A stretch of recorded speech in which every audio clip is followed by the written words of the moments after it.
Hello again, it's Dennis Collins with another episode of Connect and Convert, your sales accelerator podcast where you learn the insider secrets to growing your sales faster than ever.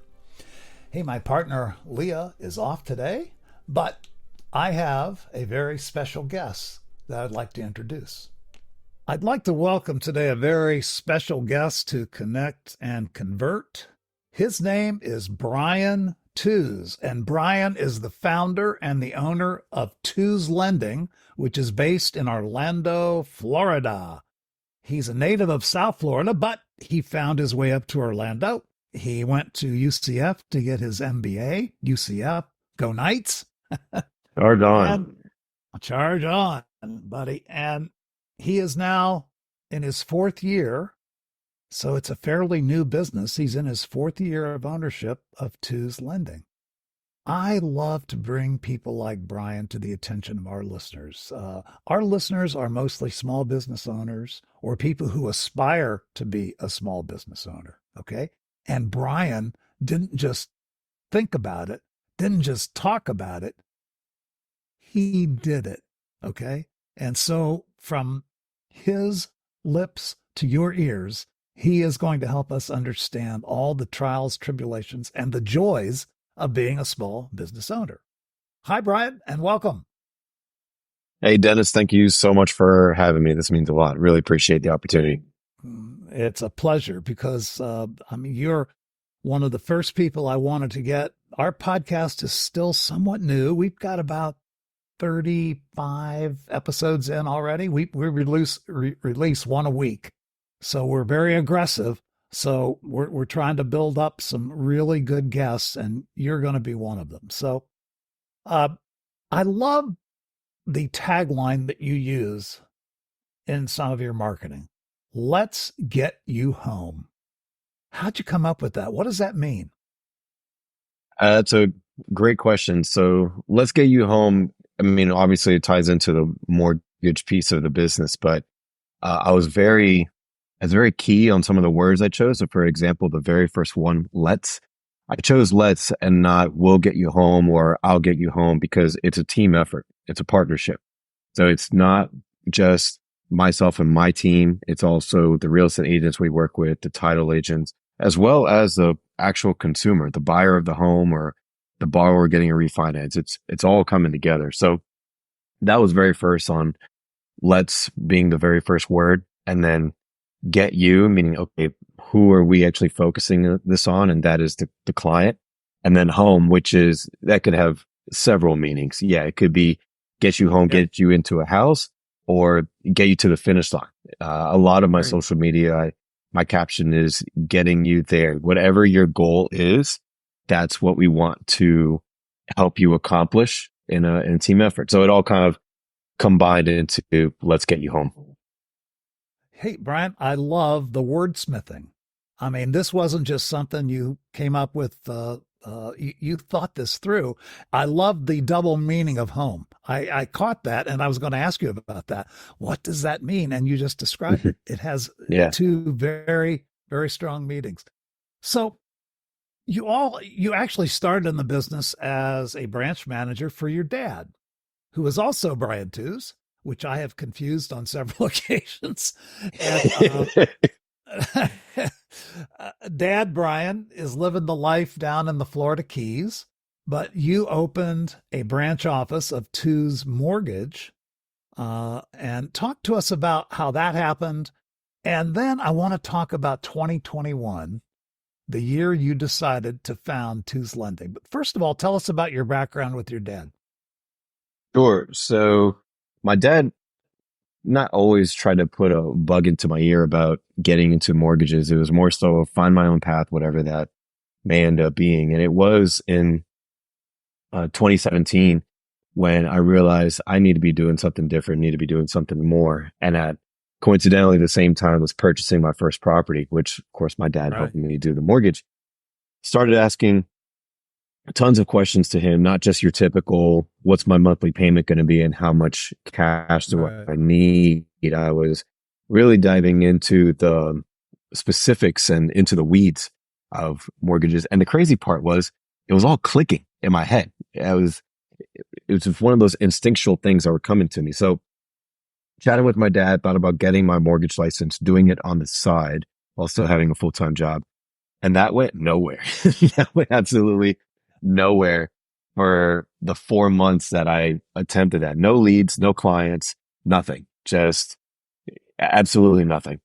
So when I decided to leave the corporate world, I was working at an investment bank at the time.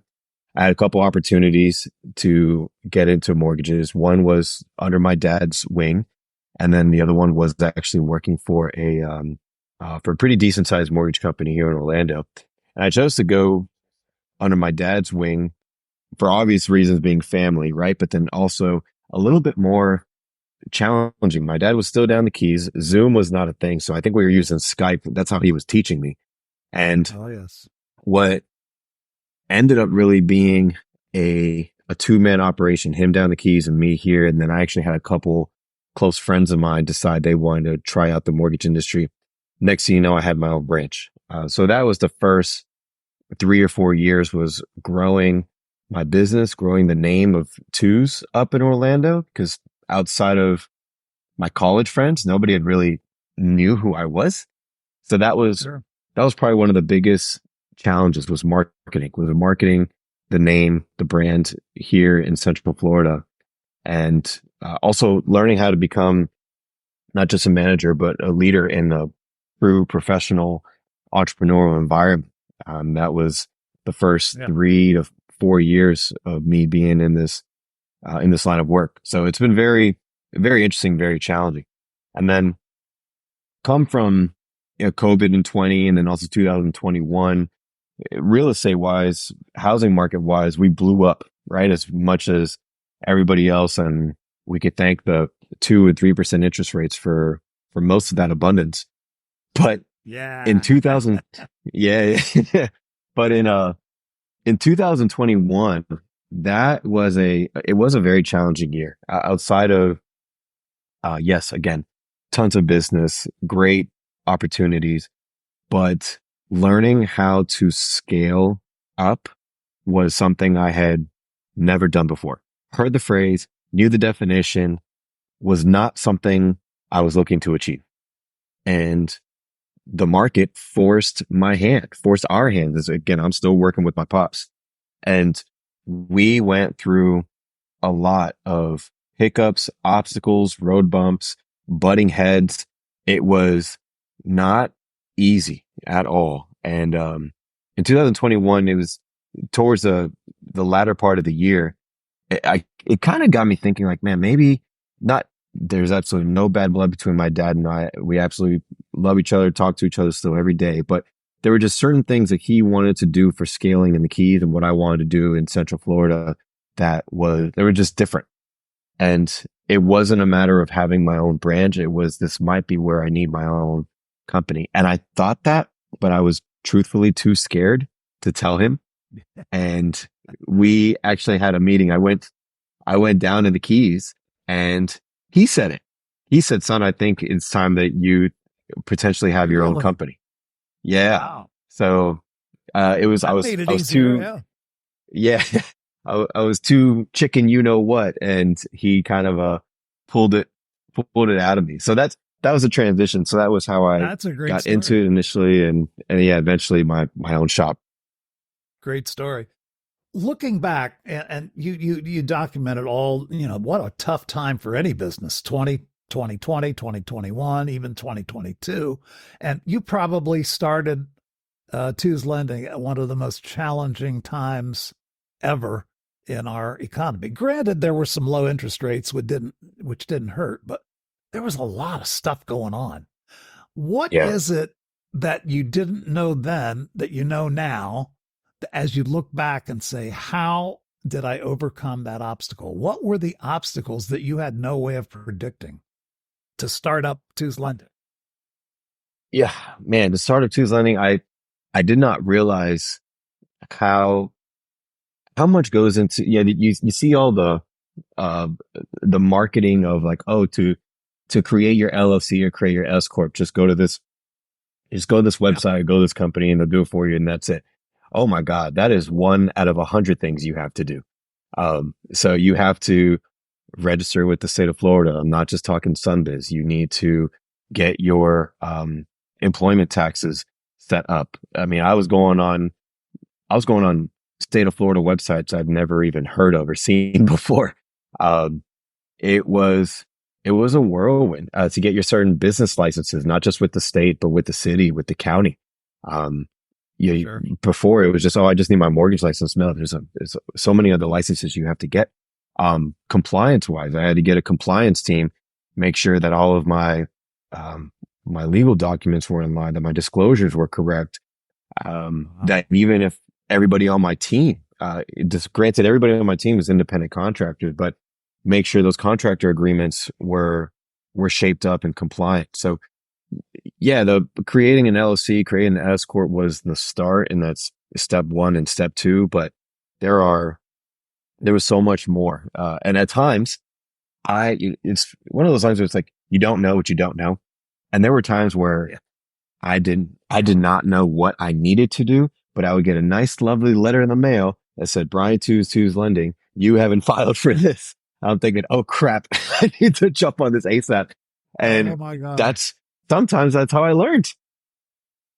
At least it wasn't the cops knocking at the door with handcuffs or something. No, no, it was not. Nothing that's serious. Okay, but here's a question. And as you talk about those obstacles, I hope that informs a lot of our listeners who are thinking about, who are contemplating, they have this dream of their own business. There are some preparation steps that you need to do, and probably somebody like you who could mentor them would be a good idea to talk to somebody who's done it. That's kind of the reason I wanted you on the podcast, is to give our listeners a chance to understand. But I have a question. Okay. With all of that difficulty, all of those hoops that you had to jump through, which is more difficult, jumping through those hoops or figuring out how best to market the new Tewes Lending? Oh man, I at the time it was the hoops. It was definitely the hoops. Yeah. But now it is, and after the hoops were taken care of, yeah, definitely the marketing of Tewes Lending. Once you figure out the hoops to jump through, um, it's a matter of just renewing those hoops every year. And if you I created a list of almost like a checklist of everything that you've got to do. So I don't need to rethink that. But marketing, branding the company was a challenge. I mean, even to this day, people still say Tewes Mortgage, even though it's Tewes Lending. So that was a challenge in itself. But yeah, there's so many different tactics you can go about. You can trial and error to see what works. Um, there's a lot of competition in Central Florida. That does not stop. As you mentioned, a crazy time, 2020, 2021, and even 22, a lot of people got into the mortgage industry. So there was more competition, and now I've got a brand new company to market. That's a recipe for disaster. So Yeah. to kind of get past that was for sure I can't think of another word than a challenge. It was even to this day, marketing is at the forefront of my mind. We can help our clients. We can help our realtors, our title partners. But our biggest thing is we need to be known. We have to be out there. So, that today is still one of the biggest accomplishments we have to strive for. What has worked best for you? Obviously, we're our overall uh, group is called Wizard of Ads. Okay, we have 75 Wizard of Ad partners all over the world, and one of our biggest challenges is marketing. We tackle that challenge for small business owners every single day. So I would love for you to talk about what is working best for you. What have you found is the most effective way to market Tewes Lending? It is, and it sounds so simplistic, but it is a combination of being present at events, and it is a social media push and also email marketing. So I pride myself on being the mortgage expert. Yeah, you've got a question, I'm going to have an answer for you. If I don't know the answer, give me 20 minutes and I'm going to get back to you with that answer. So that's, that's really my push. And then to be able to market that on social media, not just Facebook and Instagram. We're on YouTube. We're on LinkedIn. We're on TikTok. We're basically everywhere except Twitter or X. So being able to showcase that my team and I are experts on those different platforms has been really helpful. And then also emailing out to just kind of be on the forefront of somebody's mind. And if there is an event, then show in person. I guess this is a little bit of a unique thing. We are one of the few mortgage companies that, with the exception of investment properties, if you're trying to buy a primary home or a secondary residence, we can only do Florida. And a lot of mortgage companies will push and say we can do this in 5 states, 10 states, all states, which is fantastic. But for us, we are local. We are hyper local. So there is enough business here in Central Florida. So I would tell you actually that is one big advantage, is that we don't go and target to Georgia or Texas. We are right here in Florida, right here in Central Florida. So being able to, people say, find your niche or find your clientele. In a sense, it is Florida and Central Florida. So that's one thing that we just try to, again, hyper focus on. That's interesting. It creates another question in my mind. As a consumer, as a customer, what are the advantages and disadvantages? I have as you said, a ton of choices. Some of these are big national companies that can do anything anywhere, and others are like Tewes Lending that are localized into a particular part of Florida, into the state of Florida. As a consumer, what are the advantages and disadvantages of working with a bigger firm versus a smaller firm? Well, I'll start with the disadvantages. So the disadvantage of working with a smaller company, whether it be mine or others, is we might not have all of the technology that a larger national company might have. Yeah, I'll give an example. There's one mortgage company, they're nationwide, and they have an app. So if you're trying to purchase a property, they'll say, "Hey, Dennis, just download our app and everything's going to be there. Whether we need documents from you, you want to see where exactly we are in the process, it's all going to be in your app." So we won't have things like that, but that's probably the biggest disadvantage. And the other disadvantage is, okay, if you want to buy a vacation home out in Denver, Colorado, we might not be the best option for that, right? We can maybe finagle a way to create an investment property, but if it's just a straight up vacation home, that's not us. So those are the disadvantages. The advantages absolutely outweigh the disadvantage. Number one, we are faster. That's cool. Don't know what came up, but we're faster, we're cheaper, we're easier to work with. There is not a supply line of people you have to speak to. There's a very minimal group, so you know exactly who to go to should you have questions. Because we are a smaller operation, we can be a lot faster. So the national average for someone purchasing a property right now, do you want to take a guess how long it is? To get financed? Yeah. Okay. How long is it? National average, I'd say 60 days. So it's 42, and that's off of Fannie Mae and Freddie Mac.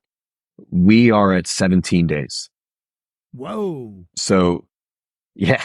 So, and that might not mean much if you want to close in 30 days. What's the point of 17 days? Well, if you and 5 other people are trying to bid on the same home, someone that says I can get this done in less than 3 weeks is going to win over a 30-day or 42-day. That's one huge advantage. We are also on the wholesale side. So, if you're trying to buy a certain item that's at Whole Foods versus Sam's Club's probably going to be cheaper, right? If it's at both places. But you need a a membership to get into Sam's Club, and we are that Right. membership. So we have wholesale mortgage interest rates that are generally anywhere from we call it basis points, 10 basis points, so point 0.1 as much as up to 0.5% lower than your national average. So when you see on CNBC or these other websites that the average 30-year mortgage rate is at 7.1, that means that we're probably at 6.8 or 6.9. So we're Wow. saving you money. We are faster than the competition, and we're hyper local. We also know all of the tax laws and every piece of a fee or transaction that goes on in here in Florida. We don't have to worry about any rules or regulations in the other states. We know all of the rules for right here in Florida. So those are some of the Wow. advantages that I think outweigh Yeah. the disadvantages. I certainly like faster and cheaper. Those those would appeal to me right away. And certainly knowledgeable. Boy, it can be, buying properties. I don't have to tell you, you do it every day. You're in that space. It can be very confusing. And there's a Oh yeah. lot of regulation, a lot of, like you said, a lot of paperwork, a lot of stuff that has to be done right, or somebody's in jeopardy. Somebody may have a problem. So let me jump back into marketing for a second, because I'm on your social media, so I see a lot of what you do. And I'll tell you one thing that has really gotten me, and that is your little videos. I think you release those. I don't know if you have a timetable. It seems like they're weekly at least. Maybe I don't think they're more often than that. Do I have that right? Maybe once a week? Yep. Yeah, once a week. Yeah. Yep. I love your videos. In fact, the latest one I just noticed, I think it was today, Fix and Flip is, I think, one of your latest videos. I haven't looked at it yet. Tell the audience what Fix and Flip is. Yeah. So basically, a fix and flip is a type of loan program we offer for anybody that's trying to purchase a property. They see it as the ugly duckling in the neighborhood. They want to fix it up and then either keep it or they want to sell it for a profit. So Okay. we have loans that are specifically designed for that. And what I was mentioning in the videos and the other marketing pieces is that we don't care if you've never done a fix and flip before or if that's all you do. We can help you no matter what end of the spectrum you are on. So I kind of dove into a little bit of the specifics on the videos and the other marketing pieces, but in a nutshell, you could have, again, zero experience. You got to put some money down, right? I think we have it at 20% down. But Right. if that property costs $30,000 worth of work, you don't have to come up with the 30,000. We're going to finance Wow. that for you. So Wow. you're coming up, you're coming up with, That's go great. ahead. That's great. In my younger real estate investing days, you and I would have been even better friends than we are now. Yeah, it's a really, really strong and simple program. And it gives people the opportunity to take their time with the flip if they want. I mean, we have anywhere from 12 to 18 month terms. So a lot of people like to get in and out in 2 to 4 or 5 months.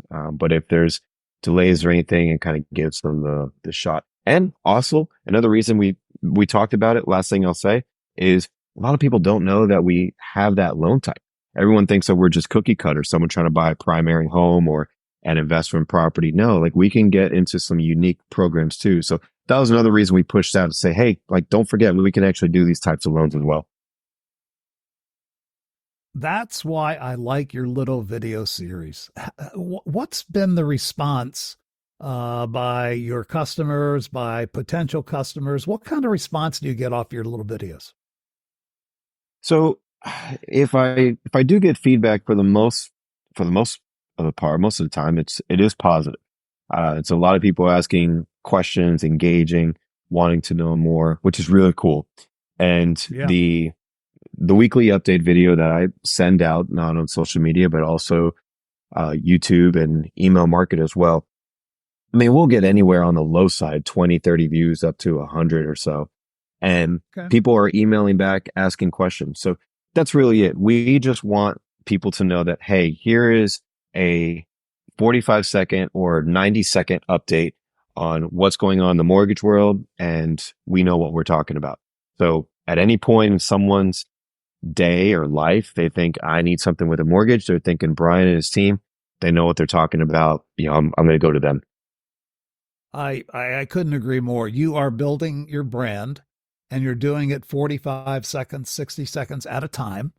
But I have never watched one of your little videos where I didn't learn something. Okay. Mm. You have taught me a lot of stuff. And I thought, I knew a lot of this stuff, having been a real estate investor for most of my life. But no, you have brought me information, and I'm sure others, that we had no idea. And that is a real point of differentiation. How many people are doing that? I'm sure there are others, but they don't do it as well as you do. Yeah. So, Well, thank you for that. No, there's a decent amount of people that are doing it, but it's one way to just show your knowledge, show your personality too. I mean, I think yep. the last video I posted, my camera was falling off to the side, and I was like, oh, I need to straighten up my camera. And I kept that in the video because it's like, hey, I'm human too. I make mistakes. But yes, that's a little bit about it. We talk a lot on this podcast, Connect and Convert, about the emotional side of connecting. And you said it perfectly. Be real, be authentic. Okay. The old false narratives, they don't work anymore. People are looking for real people. And on those little videos, you're a real guy. And that's why I commend you on those videos. They hit all the marks. And that's even something you may want to expand. I'm not sure, how much time you have, but those are very effective. And Thank I you. think they're a Thank you. great marketing tool for you. Let me talk a little bit about customer client acquisition. I know you work closely with realtors. I have two realtors that I'm thinking of in my life that I know and have worked with. What is the best way for Tewes Lending to acquire clients? What's worked the best? Um, the best way I've been able to actually have a sit down with realtors. I mean, outside of the sphere of influence, I'd say probably 90% of our business does come from real estate agents. Being able to Wow. sit down with them, whether it be over coffee, lunch, or heck, even a Zoom call I've done sometimes, is huge because sure, I get to tell them about me, but more importantly, I get to learn about them and their business. And I get to learn what is working for them. Who are they targeting? How are they targeting it? Are they doing open houses? Well, maybe we can join them there. Are they targeting Airbnb investors? Well, then I can teach them that we have an Airbnb investment loan. So that's, I would say, probably the most successful piece is being able to have some one-on-one time or just be in front of a group of agents and teach them. Yeah, I'm a CE certified instructor, so I can teach the agents, give them some CE continued education credits. And then right then and there, I'm in front of 10, 15, 20 agents where, okay, now Brian definitely knows this stuff and they have an opportunity to ask me questions, and vice versa. So face-to-face time with real estate agents is probably the most successful part for me to acquire clients, my team and I to acquire clients. That's great. Well, you hit two principles of influence right there that I talk about a lot. Number one, the principle of authority. You're setting yourself up as the real estate mortgage authority, and the videos do that. Reaching out and doing these little meetings with realtors, you are setting yourself up as the authority. And the second principle is the principle of liking. Of people do business with people they like. Okay. And you reach out and touch people and do these one on ones and these face to face meetings to activate the principle of liking. There's no surprise to me why, as you know, a lot of small businesses don't make it to their fourth year. There's no surprise to me how Tewes Lending has not only made it, but has grown. I look at your lineup when you started, I think there were one or two of you. Now I think I count 5 or 6 people that are working with you, which obviously speaks to your growth. Yeah, So thank you. as Yeah, we want, that's Okay, as we wind this down, one quick question about customer experience. I know you believe in communication, you believe in education and communication. Love it. And community involvement. And you just explained all that. Just give me a brief vision of what it would be like for me to be a customer of Tewes Lending. What should I expect? How would I be treated as a customer? So the very first thing that you would experience is either myself or someone from my team reaching out to you, actually via text message and saying, "Hey, Dennis, we were connected from Joe Schmo, and I wanted to reach out to you, see if I could help you answer any questions you might have. What is a good time that works for you?" And I don't call you out of the blue hoping that you're not recording a podcast. I'm sending you a text message, so I'm on your timeline, and I'm saying, what does your schedule look like? So I'm accommodating to you and your schedule. So that's first. And then once we actually get on the phone, I'm asking you tons of questions. I want to hear your story. You don't hear much from me until the very end. I kind of let you kind of run the show, and I'm learning about you. From after that introduction call, or that I guess exploratory call, we'll call it, then I'm saying, okay, Dennis, here's what we've got to do to accomplish your goal. We've got 3 steps we're going to tackle. And I need you to do an application. It takes 3 minutes. It's really simple. Then after the application, I need a few documents from you. It's not a long laundry list. It's really short. And then the third and final thing is we're going to double check your credit. So I'm outlining to you exactly what is going to happen in that order. And every single time, I'm keeping it simple. I'm making it known that there's not going to be a whole lot of friction. I do not need a lot of your time. And then once you do these quick 3 things, you're done. So I make it very easy to understand of, this is not going to take a whole lot of time, minimal effort, and that's it. And then once that minimal effort is taken care of, you rest assured knowing that we're going to take care of it. Once you accomplish those 3 steps, we have a different conversation about, okay, if you're trying to purchase a property, what does that monthly payment look like? How much money do you actually want to put down? Where's that money coming from, et cetera? And then from there, assuming you have a real estate agent, the fun part begins. You start shopping for the home. But even then, we're following up with you. We're checking in and say, "Hey, Dennis, happy Monday. Did you have a chance to go look at homes this past weekend? If so, how was it? Were there any properties that you need an estimated monthly payment on?" Or if it's a Friday, saying, "Hey, Dennis, happy Friday. Any homes you plan to look at this weekend? You want us to break down any payments for you?" Because sometimes we will have buyers come to us and say, "Yeah, can you show me what 123 Main Street's going to cost?"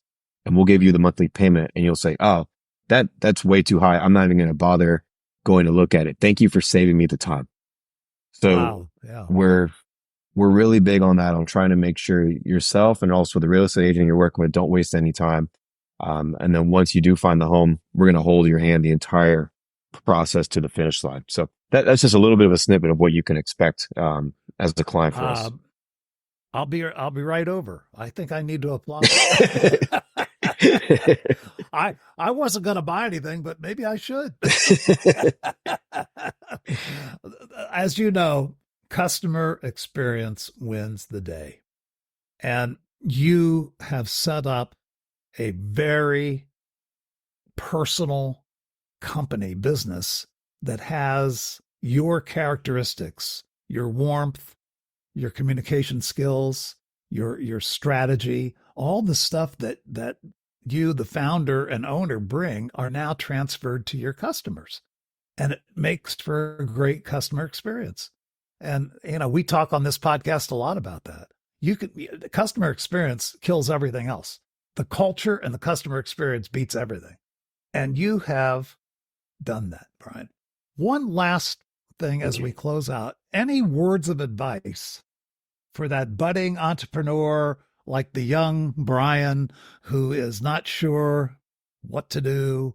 Any words of advice, any words of encouragement or discouragement for those young folks that are trying to figure it out? Yeah. Man, push through. Like it is a discovery in yourself. I mean, I have tried and succeeded. I have tried and failed. And sometimes what you think you want ends up not being it. I'll give the example of two pieces of advice, but the example is I thought I wanted to have a 15 to 20 person operation. I figured, man, first and foremost, that's going to be a huge impact in Central Florida. Number two, the money's not going to be bad either. But what I very quickly learned was I don't want to, and this is good. I don't know how a better way to phrase this, but I don't want to be in charge or leading or managing 15 to 20 people. That is a lot. Understood. And you need a lot of specific qualities, characteristics, and that I would say working and leading with a team is by far the most difficult part of being an entrepreneur. So if you are a solo entrepreneur, pros and cons, everything is on you, good or bad, right? If you have a team, then maybe you had a bad month, but your team had a great month and you're still okay, or vice versa. But man, it is extremely difficult to constantly lead a team. It does not stop. It is a full-time job. So I would say definitely going back to the advice is try things out. If you believe you want something, go for it. And then lo and behold, you might be right or you might be wrong. Either way, that's okay. So that's probably the biggest piece of advice I would say so far is go for it. Yeah. Wow. That's enlightening. We could do a whole nother podcast on managing or leading. Are they the same or different? And I think you just defined it. They're different. When you have a staff, you have to manage and lead. When you're a leader, you lead. And, that's a discussion we have with our small business owners all the time. Are you going to work in your business or on your business? And that's a decision that has to be made. Sounds like you've made it. What a joy, Brian. I thought I knew you well, but I didn't. I found out things today that I didn't know to deepen my respect and appreciation for what you do. I want to thank you for taking the time to be on Connect and Convert. Ladies and gentlemen, you've been listening to Brian Tewes, the founder and owner of Tewes Lending in Orlando, Florida. Brian, what's your contact information? How could somebody get in touch? Give us Awesome. Thanks, Dennis. So easiest way is to look up Brian Tewes on anywhere social media. You're going to come across either myself or my dad. So hopefully, I'm the younger one when you look at the photos. But on Instagram, I'm Bri, the mortgage guy. So BRI and then the mortgage guy. So I'm there. And then Tewes Lending. So TEWES. If you look that up in any social media platform, you'll find us. And my direct email is Brian, BRIAN @TewesLending.com. Again, TEWES lending.com. And feel free to reach out to me. Any questions, ideas, scenarios. I love it. I live it every day, and I'd be happy to help anybody that I can. Well, again, thank you for your time. Thank you also for being so open and vulnerable with the answers. I mean, what a help it's been to me and to our listeners. So that wraps it up for this edition of Connect and Convert, the Sales Accelerator podcast. We'll be back next week. Stay tuned.